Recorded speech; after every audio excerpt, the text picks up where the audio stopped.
Hello students, I am doctor Anil Chaurasia और आज हम सीखेंगे हिंदी वर्णमाला में मात्राओं का उपयोग। बच्चों, आप जानते हैं हम जो भी लिखते हैं या बोलते हैं उसे हम भाषा कहते हैं और भाषा के लिए शब्दों की ज़रूरत होती है और शब्द बनते हैं वर्णों से। क्या आप जानते हैं हिंदी वर्णमाला में कितने व्यंजन एवं स्वर होते हैं?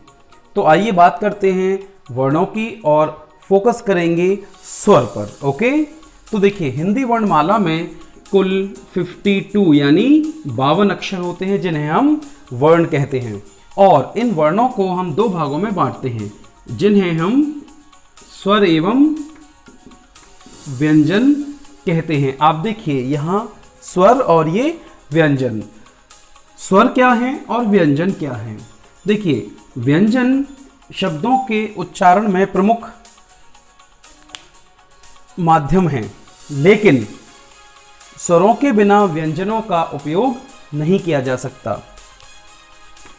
हिंदी में कुल 13 स्वर हैं जिनसे हम मात्राएं बनाते हैं। ओके, तो जो हम बोलते हैं स्वर, लिखने के लिए हम इन्हीं को मात्राओं के रूप में प्रयोग करते हैं और टोटल यानी कुल व्यंजनों की संख्या है 39 यानी 39 हिंदी में। तो 13 प्लस 39 यानी 13 प्लस 39 बिकम्स 52। तो इस हिसाब से कुल 52 वर्ण हैं और इनमें से 13 स्वर हैं जिनका हम मात्राओं के रूप में प्रयोग करते हैं। तो आइए अब हम देखते हैं किस तरह से ये 13 स्वर मात्राएं बनकर हमें भाषा में सहायता करते हैं। ओके, चलिए तो शुरुआत करते हैं अ से। हमें देखिए लिखने के साथ साथ हमारा उच्चारण शुद्ध होना चाहिए।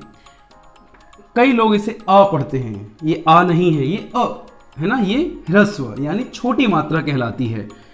इसके लिए ये स्वर है और इसके लिए कोई मात्रा का उपयोग नहीं किया जाता। जितने भी व्यंजन हम पढ़ते हैं ये स्वर पहले से ही इसमें बिना दिखाई दिए रहता है। जैसे कि जब हम क लिखते हैं तो का अर्थ होता है क प्लस अ। मतलब ये है कि कोई भी व्यंजन बिना अ उच्चारण के हम उच्चारण नहीं कर सकते। तो इस क में आ पहले से है तो ह्रस्व मात्रा, ये छोटी मात्रा कहलाती है जो दिखाई नहीं देती और इसका उपयोग लेखन में नहीं होता। आ के लिए हम इस तरह की मात्रा का प्रयोग करते हैं। ओके, आ, ई, ठीक है, ये है ई की मात्रा जिसमें हम ह्रस्व या ये छोटी ई की मात्रा है। ओके, इसके लिए हम सामान्यतः इस तरह की मात्रा का प्रयोग करते हैं। ओके, ई, इसे कहा जाता है ई, ये है दीर्घ मात्रा। सामान्यतः हम इस तरह की मात्रा वर्ण के साथ लगाते हैं, व्यंजन में लगाते हैं, तब जाके हमारा व्यंजन और स्वरों को मिला के एक शब्द बनता है। ठीक है, आ, ई। अगली मात्रा है या स्वर है उ। छोटा उ, कुछ लोग कहते हैं छोटा उ बड़ा उ, पर ध्यान रहे इस तरह से शब्दों का या वर्णों का प्रयोग नहीं किया जाता। हमें छोटा और बड़ा बिना कहे ये समझ में आना चाहिए। जैसे उ, ऊ, इस तरह से। ओके, छोटा और बड़ा, ह्रस्व एवं दीर्घ, इस तरह से हम लघु यानी छोटा उ लगाते हैं। अगला स्वर है ऊ, जिसे हम इस तरह से प्रयोग करते हैं। ओके, इनको पढ़ने का तरीका क्या है? अ, आ, ई, उ। अगला स्वर है री।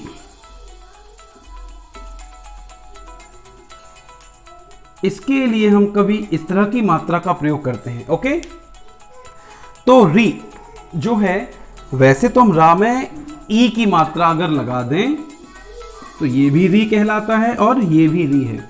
देखिए, इसीलिए उच्चारण के माध्यम से, उच्चारण की दृष्टि से स्वरों को 10 माना गया है। ओके, क्योंकि हम इसमें और इसमें अंतर बोलते समय नहीं बता सकते, लेकिन लिखने में हम अंतर बता सकते हैं। तो हिंदी में जो स्वर हैं वो कितने हैं? लेखन की दृष्टि से 13 हैं, पर उच्चारण की दृष्टि से केवल 10 हैं। कौन कौन से 3 नहीं माने जाते वो मैं अंत में बताऊंगा। ठीक है, चलिए अगले स्वर की ओर बढ़ते हैं। ए, जो ए है उसे हम इस तरह से मात्रा के रूप में प्रयोग करते हैं। ओके, ए। और ये है ए पर ए की मात्रा, और जो कि इस तरह से, तो ये ए है। कई लोग इसको ऐ बोलते हैं जो कि सही नहीं है। ऐनक, ऐनक नहीं बोलते हम, ए। चलिए अगला मैं यहां लिख दे रहा हूं,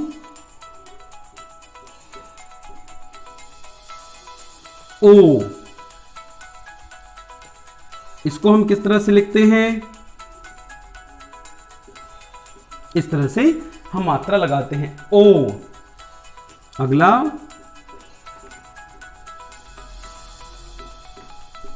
औ। वर्ण के साथ इस तरह से हम इस स्वर को इस तरह की मात्रा से व्यक्त करते हैं, औ। ठीक है, औ। कई लोग इसको औ पढ़ते हैं, वो भी गलत है। औ, ओ, औ।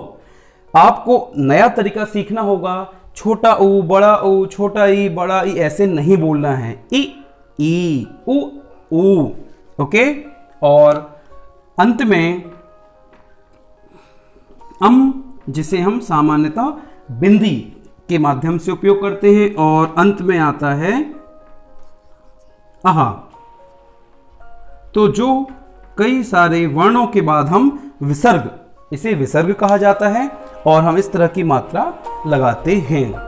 कुछ ही शब्दों में हम इस तरह का प्रयोग करते हैं। तो देखिए, ये हैं 13 स्वर जिनका प्रयोग हम मात्राओं के आधार पर या मात्राओं के माध्यम से करते हैं। ठीक है, अब देखिए, मैंने कहा था उच्चारण की दृष्टि से केवल 10 स्वर होते हैं, पर लिखने के माध्यम से, लिखने की दृष्टि से 13। तो कौन कौन से 3 नहीं हैं? री, अम और अह। क्योंकि अम को आ और म अम लिखा जा सकता है, और ह अह। इसीलिए उच्चारण जब हम बोलते हैं तो हमें पता नहीं चलता कि हम एग्जैक्टली क्या बोल रहे हैं, अ ये वाला स्वर या आ और म अम। तो याद रखिएगा, लेखन के हिसाब से 13, यानी कुल मात्राओं की संख्या या कुल स्वरों की संख्या है 13, और उच्चारण के हिसाब से 10। ही हम बाद में आपसे पूछा जाता है स्कूल में या आगे चल के परीक्षाओं में। ठीक है, तो उम्मीद है आपको ये स्वर और उनका मात्राओं का प्रयोग समझ में आ गया होगा। एक बार फिर से करते हैं। उच्चारण सही होना चाहिए। अ, आ, ई, उ, री, ए, ओ, अम, आहा।